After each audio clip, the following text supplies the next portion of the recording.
First time in our history I have vote, you know. I deep Maroon. Justice somebody if we represent with Richard Currie. If we lose our youth here, we don't know when again. Putting our message out. I think we've done a lot of work in getting our people to understand the message. And I think for the most part of it that we have now showed people that we're capable, we have demonstrated that we're capable to steer the Maroon vision and create the path to driving our own prosperity and economic sustainability, right? I think I've gotten the message across that for too long now we have relied on hands that don't really cater to us and have not put forward practical, applicable solutions on the premise of which you have your treaty.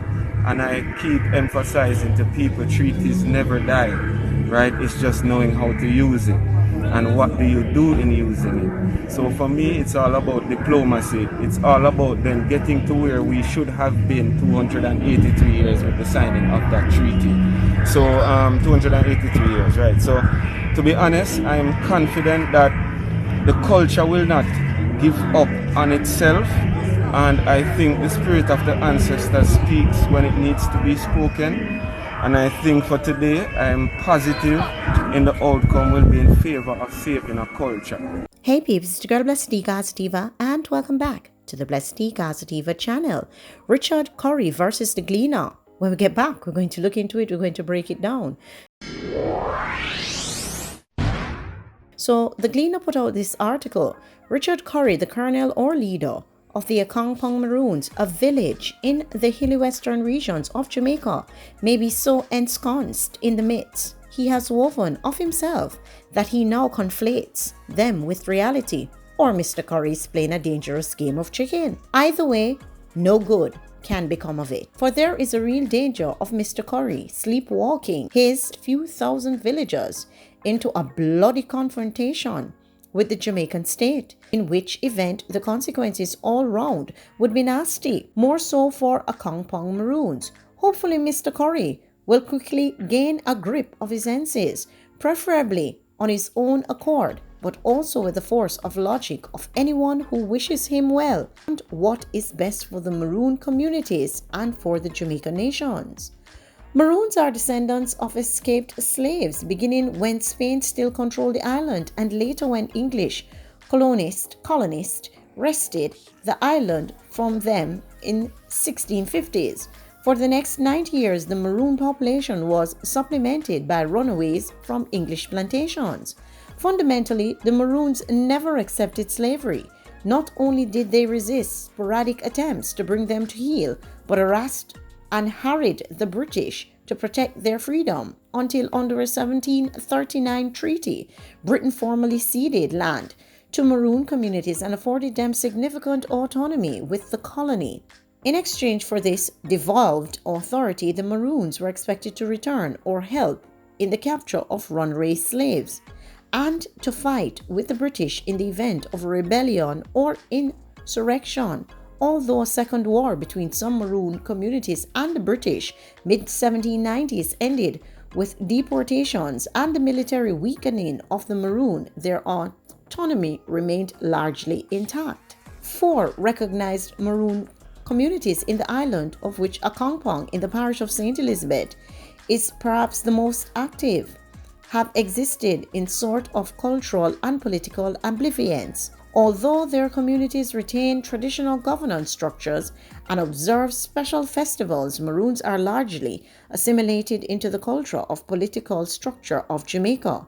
Significantly too, the 1962 Independence Constitution does not mention Maroons and on the face of provides no special status for the Maroons, although Maroon leaders on the basis of the 1739 treaty sporadically invoke their sovereignty, mostly without clarity of what is meant by this. While the island's political leaders often attempt to bask in romantic elements of Maroon history, they have done nothing legislatively to clarify these issues. They were invoked last week by Mr. Currie in a fashion that, if not quickly tamped down, is potentially explosive. Mr. Currie is youngish, 43, educated, muscled, physically attractive, articulate, and seemingly charismatic. The older, more reserved imageries of his recent predecessors. In February, he was overwhelmingly elected Colonel of the Akankpong Maroons, promising to revitalize the community. We hope his display last week is not an example of what or how he intends to achieve his goal. Last week, a video emerged on social media of men armed with rifles slowly retreating in the face of an advancing group of men with drums and an abeng, a traditional Maroon shell horn, complaining that the armed men, who were police officers, had trespassed on Maroon land to cut marijuana plants. The armed men were being told by someone to lower and to exit. One man with a weapon said he was afraid. In another viral video, Mr. Currie is seen with a rifle slung across his shoulders. It is his response to questions of whether he had a license for that firearm that is especially worrying. He did not need one, Mr. Currie said. He said, "It is my duty to defend my people, and it should be the duty of any leader to do the same, using modern means, as this is my right." The members of the police force and the firearm licensing authority, Mr. Currie added, were not elected by my people. In the cockpit country, we believe in democracy and political freedom of the people. If indeed the men with the rifles were police officers on official duty, we applaud their restraint and retreat. If they were not law officers or law officers on official duty, they were still sensible. That situation might have turned extremely nasty. But worse, although unlike the 2010 events in Tivoli Gardens in support of Christopher Cope, no shots were fired in St. Elizabeth. Mr. Currie has thrown down a gauntlet to the Jamaican state. He does not respect its authority and its constitutional monopoly on legal violence. Akankpong, presumably as Mr. Coke, the mobster, attempted to make Tivoli Gardens, is a state within Jamaica state that is untenable. Having staked out his extreme position, a future confrontation could end with unintended consequences. In his screening, Mr. Currie may see himself as Cudgel, the 18th century Maroon warrior, and interpret events as they were then.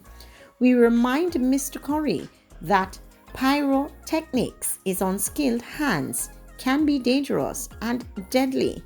People close to him should ensure that he is awake and offer similar advice. Why would the Gleaner write that article? Anyway, Richard's response now.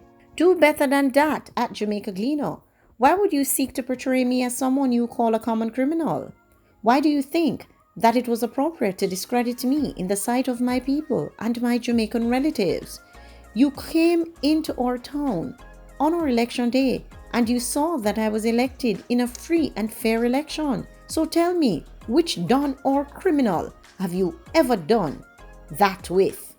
At Jamaica Gleaner, please have the courage to do better than that. Please have the courage to be credible and factual.